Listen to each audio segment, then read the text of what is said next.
In our society, women quite often show that they're receptive to men. They wink at them, they smile at them, they do sexual gestures like licking their lips. They show that they're receptive.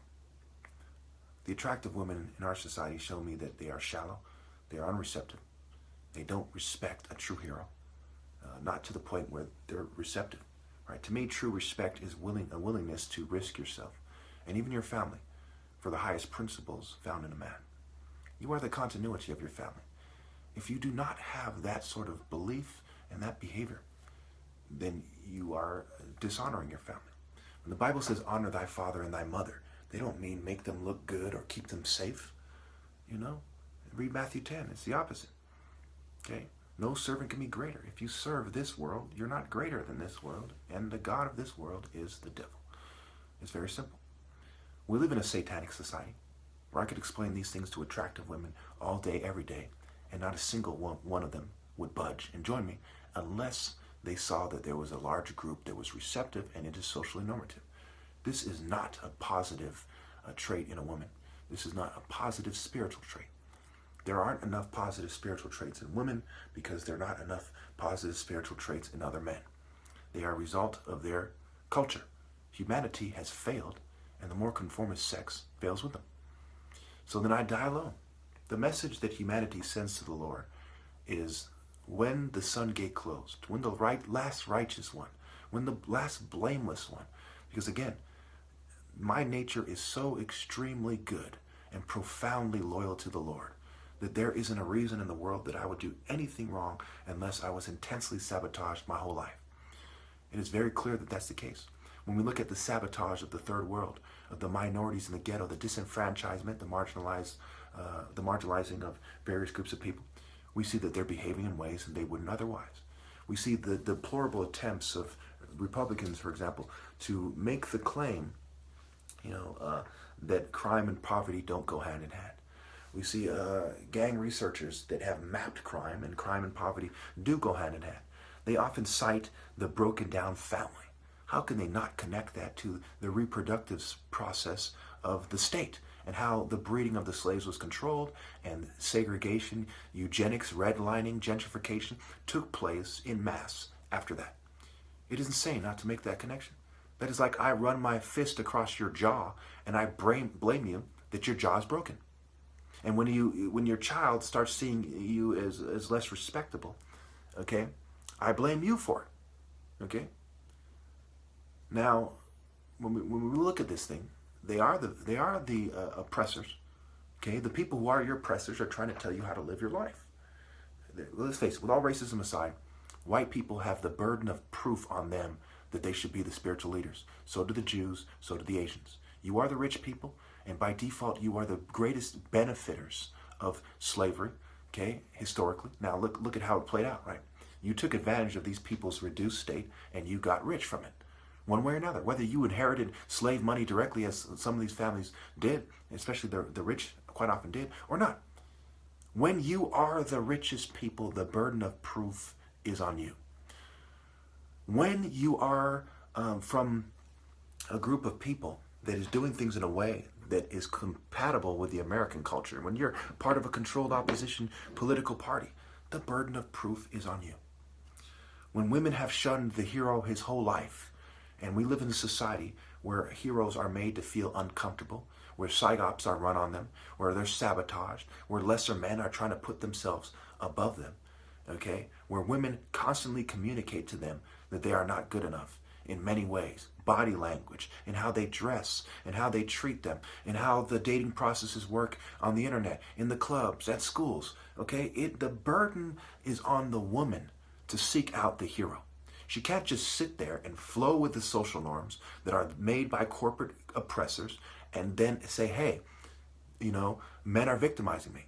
You're doing things in a way that the greatest criminals and the least decent men, the least respectable men, the most immoral men, the rich scum want you to do it. Okay? They're directing you towards scum and you're following their directions. You're following their arrangements. A range, right? Mountain range. The falcon. Okay? You are supposed to follow my directions. You are supposed to listen to the arrangements that I make. The arrangement with the Lord should reflect your relationship with the Son. It is not enough to do things within the boundaries of the state. To say, hey, you can throw him a bone once in a while, and you just limit it to throwing him a bone once in a while. You're serving the devil. The Lord didn't say meet halfway with the devil. The Lord didn't say worship me on the terms of the devil. He said if you do that, you are dishonored and disgraced. You are cast out. Before Christianity, Igbos used to cast out immoral people that did things that were taboo into the forbidden forest. And before that, Igbos had a king. When Igbos started losing their kings, they started falling out of grace. They didn't find it.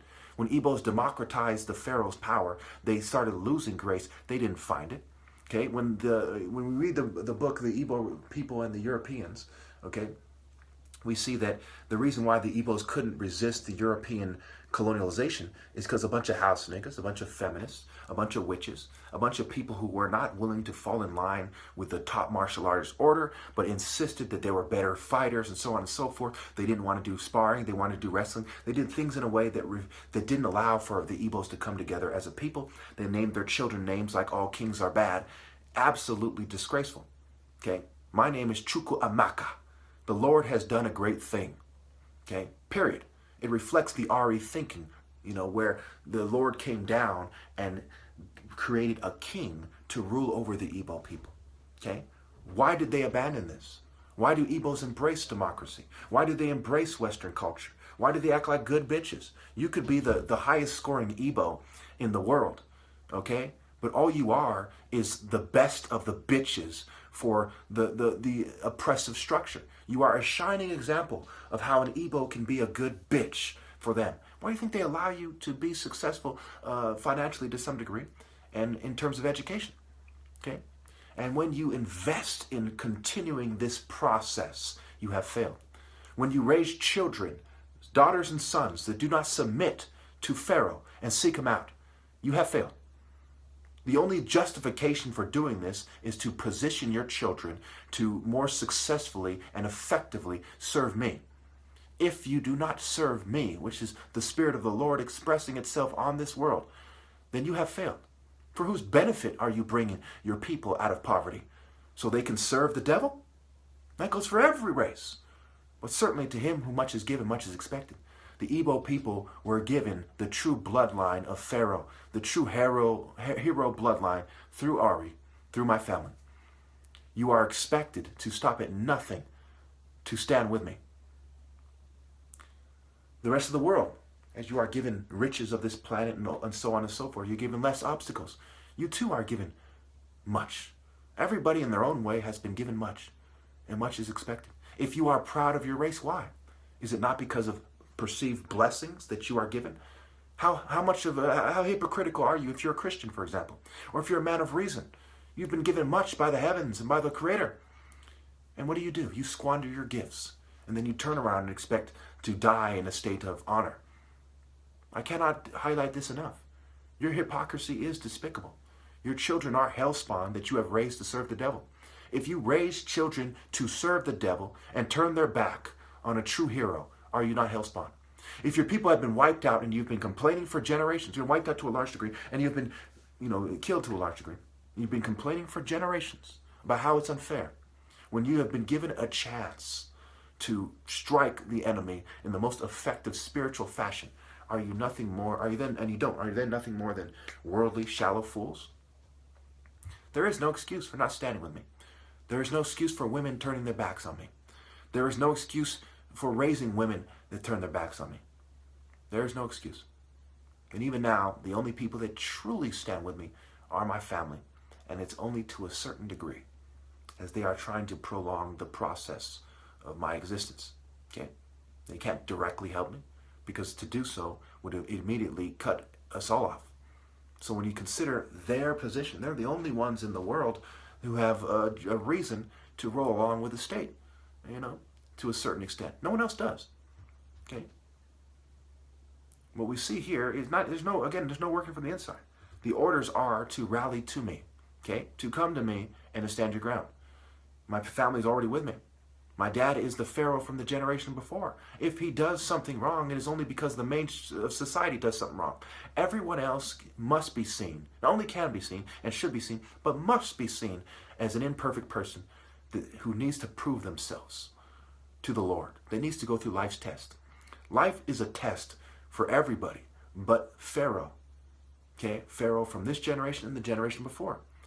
This person is inclined and has been bred for hundreds of thousands of years, really, to be the ideal person, and can only fall when somebody trips him. Can only get sick when society allows it to happen. That's how deep it goes. Even in the later dynasties in Egypt, they understood that when the disgraceful cowards had taken over. There's no excuse.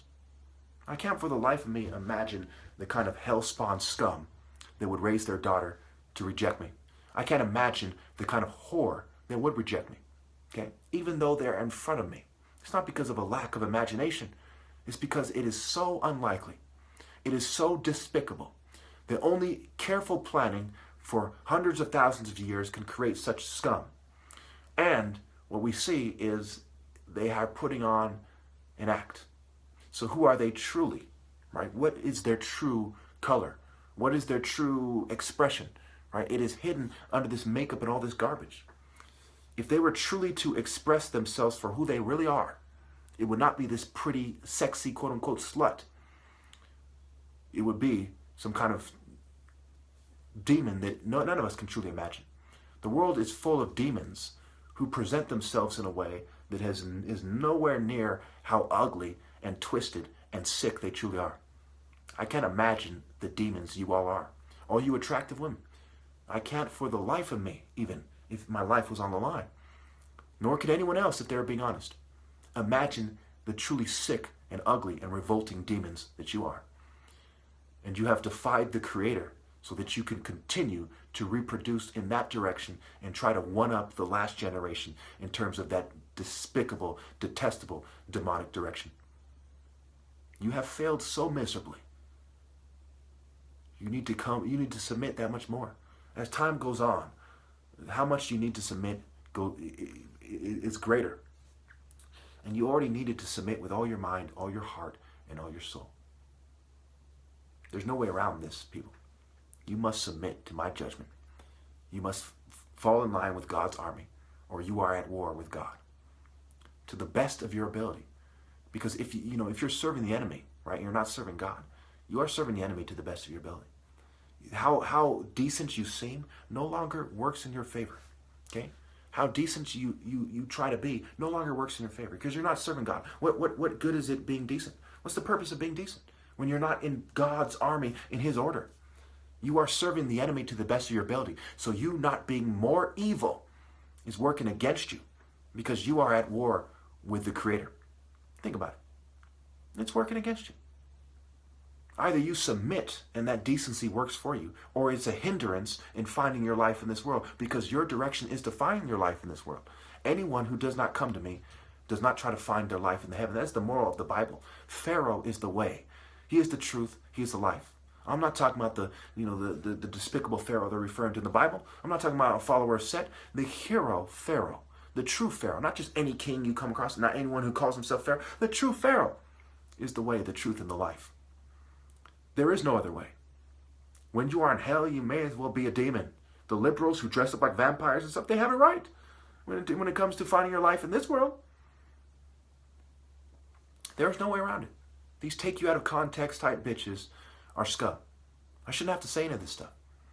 In life, you should study nature, study God's creations. It should lead you to the wisest and the best. It should lead you to the top martial arts. If you are seeking the kingdom of heaven, are you not seeking He who God has sent? If not, why not? If you believe there are prophets, why aren't you looking for one? If you believe martial arts are a spiritual system, why aren't you looking for the true top martial artist?